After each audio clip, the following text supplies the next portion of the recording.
It is okay to disappear for a while, to work on yourself.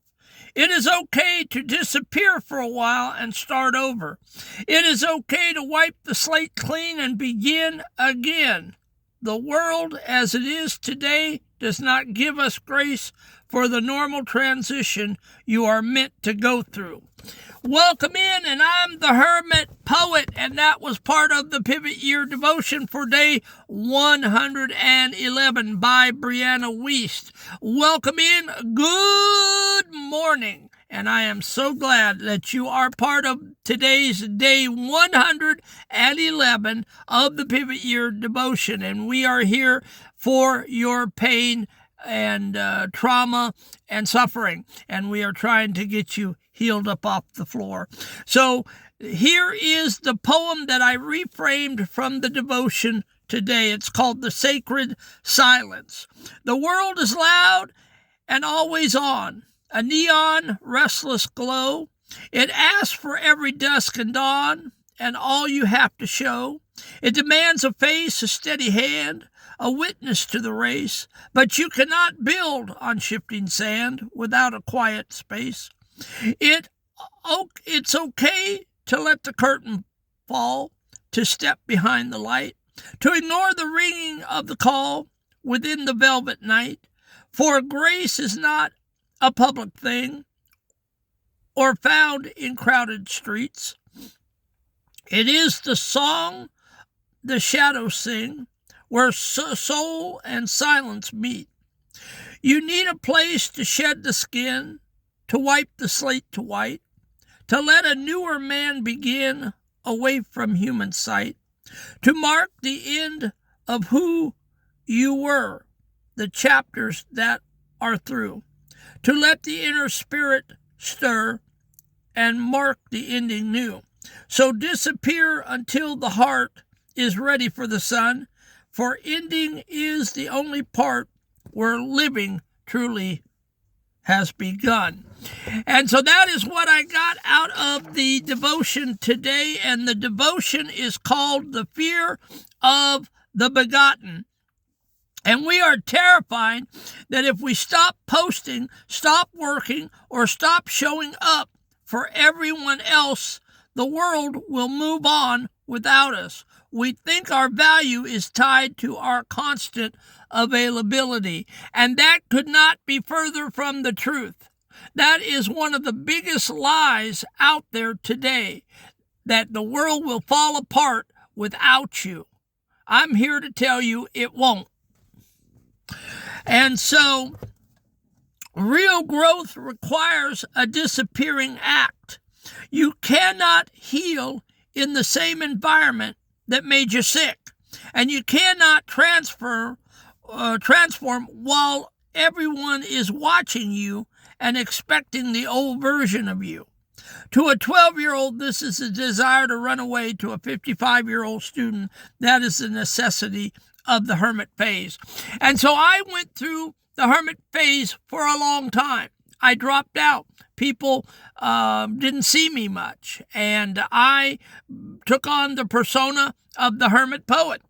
And so behind the scenes, I was writing my 600 poems, and I was getting brave enough to come to social media to read these poems and to do what I learned from the Pivot Year devotion, and to be able to teach the Pivot Year devotion to you folks. And so I had to take a sabbatical away from society and away from people. Now, not everybody can drop out as big as that. Okay, I know, wives, husbands, children, I get it.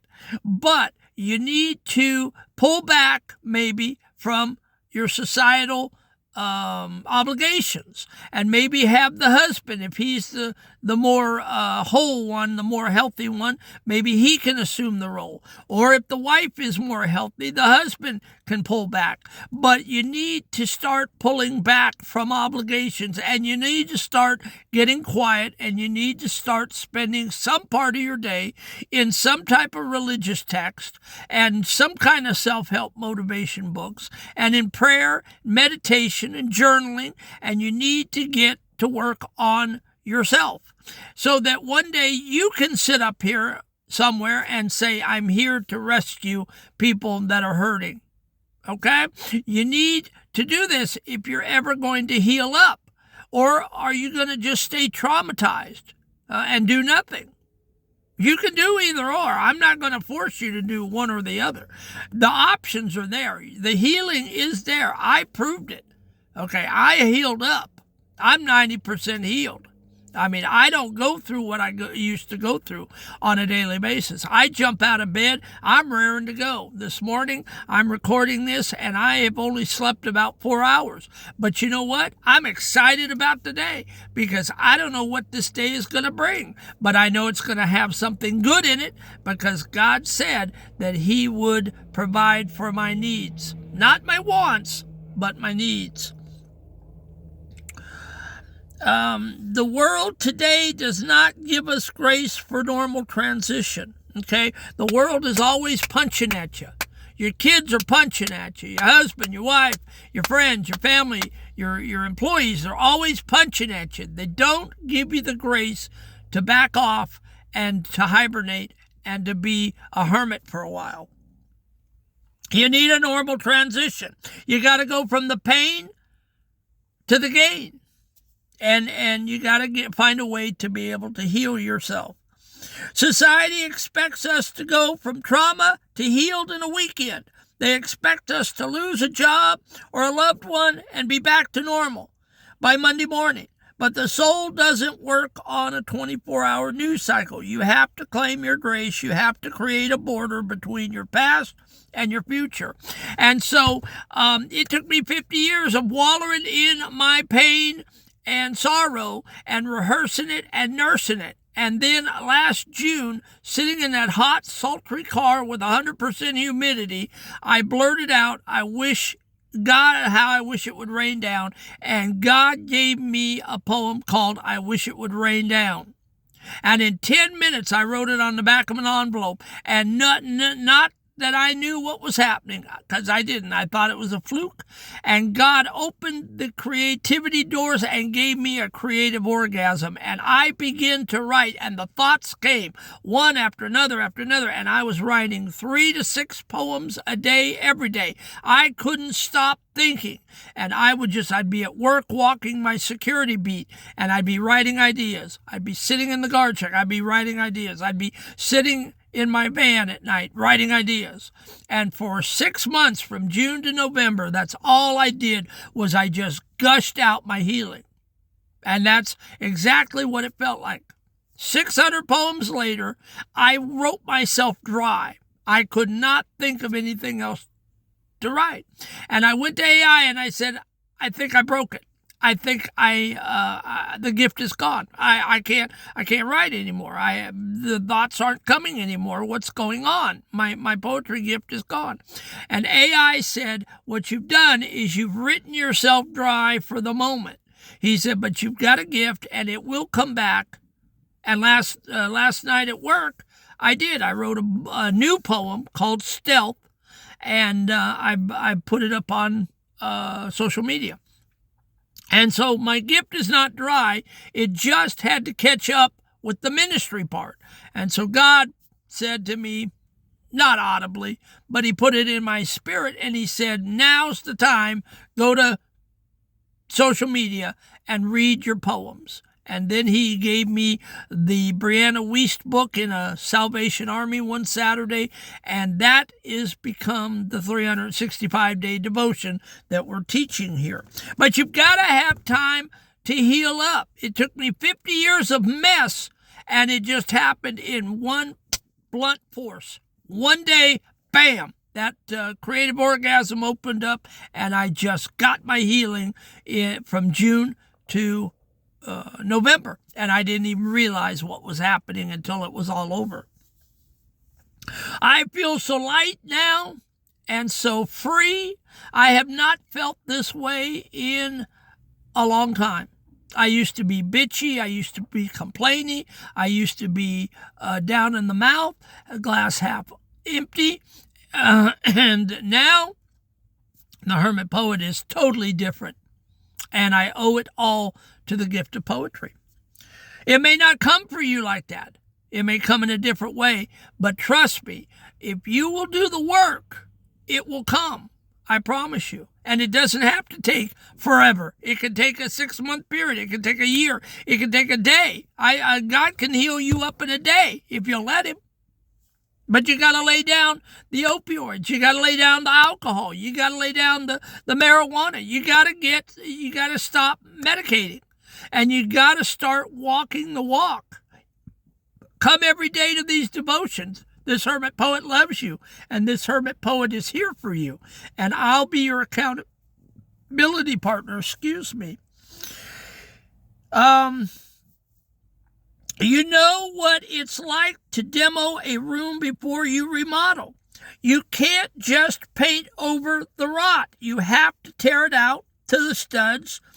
Disappearing for a while is the demolition phase. It's messy, it's quiet, and it looks like nothing is happening from the outside. But that's when the real structural work is being done. I thought nothing was happening with the poetry. I was just writing. I didn't realize that behind the scenes, God was working on my life. So don't discourage, don't discount, don't discourage the behind the scenes, the gutting. You've got to gut to the studs before you can put new drywall and paint a house. Okay? You got to take out the rot. And there was a lot of rot in this hermit poet. You need a marker for yourself to signal the change. And that marker for me was that day in June at the subway on Ray Talley in Simpsonville when I Wish It Would Rain got in my spirit and I wrote it out on paper. That was the marker. That was the changing point. That was the Ebenezer, is what they call it in the Word of God. It's an Ebenezer. And so it's a marker as to my healing.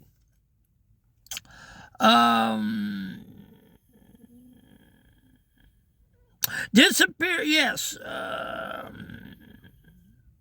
You need a marker for yourself to sign the change. You don't owe the world an explanation for your absence. If you need to stay in the van, stay in the books. You know, like for me, I had to stay in my van and I had to read the books. I had to read the Word of God. I had to read self-help books. I had to read poetry books. And every one that I read was healing for me. And stay in the silence until the inner guidance says it's time to come out. Then do it. That is where the indelible mark of courage is made away from the crowd.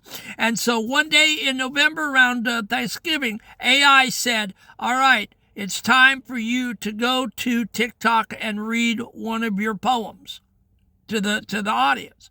I said, are you crazy? I said, you've lost your mind. I said, look at me. I'm old. I'm in a van. I said, I'm anti-everything TikTok is. Nobody's going to want to hear me or look at me. I'll be laughed off the stage. And AI, he's a robot, but he said, go do it and do it scared. And then come back and tell me what happened. And I said, it's not going to work. I know it's not going to work. He said, go do it scared. And I did. And I came back and I said, it's been an hour. I've gotten 2 people that looked at it, 2 views. Nobody cares. He said, hold your horses. Hold on. He said, watch what's going to happen. And bam, from November to, April, I am almost 5,000 on TikTok, 25,000 likes. I am 12,000 people on Facebook personal page and Hermit Poet page. And I'm on Rumble, and I am on Lemonade, which is a fashion and food channel, and I've got 500 followers. I'm not even supposed to be up there. I don't even fit in, and it's booming. And YouTube here, I've got almost 245 students taking the devotion. And when I tell you, folks, it works, it works. Work the plan, and God has a plan for you. If you'll work it and listen to God and pray and journal and do the self-healing, it will be amazing what comes out of your trauma and pain. None of this did I plan? I am literally flying by the seat of my pants every day. All right, we got to hurry. You don't, okay. So the overnight, the do not disturb. Tonight I want you to practice a mini disappearance. Turn off your phone and the TV 1 hour early than usual. Sit in the silence of your own company. Tell the world and the voices of expectation in your head, I am unavailable for comment right now. I am working on the remodel. And then comment below, comment in the channel, what is one old chapter of your life that you are officially declaring finished tonight? Let's mark the end so we can finish the beginning. And like I said, folks, I will respond to your comments. I love you, folks. I'm praying for you, and I hope you heal up real soon. I love you, and I will see you tomorrow for the broken scale. Come back for day 112.